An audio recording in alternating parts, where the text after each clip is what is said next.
मैं आप लोगों का और आपके चैनल का और जितने भी चैनल भी हम कर रहे हैं मैं सबका मुझको शुक्रिया अदा करती हूँ। वो किस बात का है कि वो पुराना मुहावरा है कि अमीर का हर एक साला भी बन जाता है तो गरीब का कोई भैया भी बनने के लिए तैयार नहीं है। इन लोगों की वही हालत है।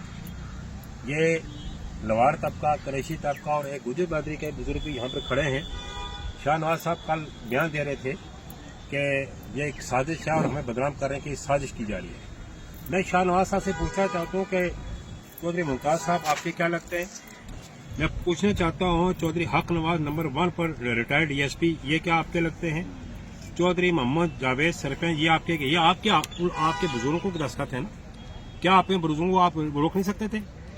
इन लवारों के मकान, इन करेशियों के मकान, एक आपके मामा यहाँ पर आगे सामने आ जाओ, ये शाहनवाज साहब के मामा है, इनका मकान भी गिर गया इसलिए कि इनको साथ नहीं चले होंगे और पिक एंड चूज हुआ और उनके लोगों के मकान गिरा दिए। आज इनके बच्चे जो है वहाँ एक आसमान के नीचे पड़े हुए हैं, कोई टेंट नहीं, कोई मकान नहीं।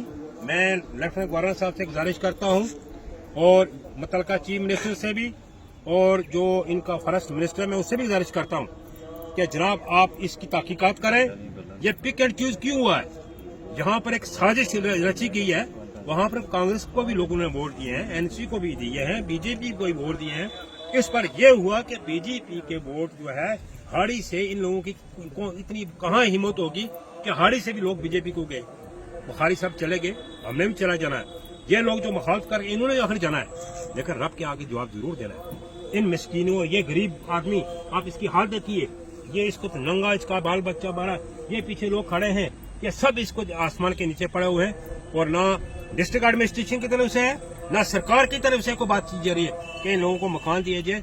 इस आसमान के नीचे इनके बच्चे कैसे रहेंगे? इस बारिश और जो जालाबारी हो रही है, फ्लड आ रहा है, इस फ्लड के पीछे लोग मकान के अंदर सेफ नहीं है तो ये बार कैसे सेफ है?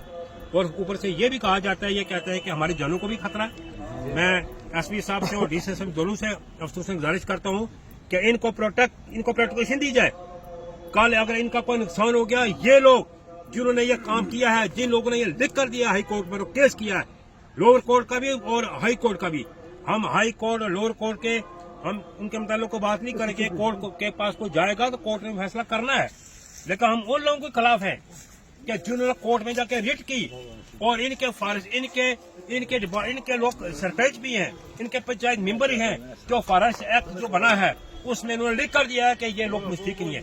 मैं कहता हूँ कि ये बुजुर्ग कहते हैं कि मुझे 70 साल हो गया वहाँ रहते हुए, क्या 70 साल फॉरेस्ट रोए थे? और बाकी जितने मकान वहाँ पर पड़े हुए हैं, जो मकान बाकी बने हैं, रेंटर वाले मकान बने हैं और टीन वाले मकान बने हैं, उनको नहीं खेड़ा गया और इनके मकान को खेड़ा गया। ये दुख की बात है। मैं जनाब गवर्नर साहब से, मुतलका चीफ मिनिस्टर साहब से गुजारिश करता हूँ इसकी तहकीकात हो लीजिए और बाज़ाब्ता कोई मकान खेड़ने से पहले बाज़ाब्ता नोटिस दिया जाता है। अगर नोटिस है भी उनके फॉरेस्ट डिपार्टमेंट के उनके पेपर में होगा, उनके फाइलों में होगा, वहाँ के सरपंच के पास होगा, वहाँ के पंच के पास होगा या जो फॉरेस्ट राइट के एक्ट के जो मेंबर है उनके पास होगा। इनको कोई नोटिस नहीं दिया गया। इनको उस वक्त पता चला जब फॉरेस्ट डिपार्टमेंट ने विद पुलिस वहाँ पहुंची, इनके मकान खेड़ के फेंक दिए गए। आज ये बच्चे दरबदर हैं, लोग दर्द हैं। लिहाजा मैं लेफ्टिनेंट गवर्नर साहब से भी, चीफ मिनिस्टर साहब से भी गुजारिश करता हूँ इसकी एक कमेटी फ्रेम की जाए और इसकी पूरी तहकीकात जाए और जब तक कोई अरेंजमेंट होता है इनको टेंट भी दी जाए, वो इनको कम से कम 5 मरने के प्लाट किए जाए ताकि वहाँ मकान बना के अपना वक्त पूरा करें। शुक्रिया।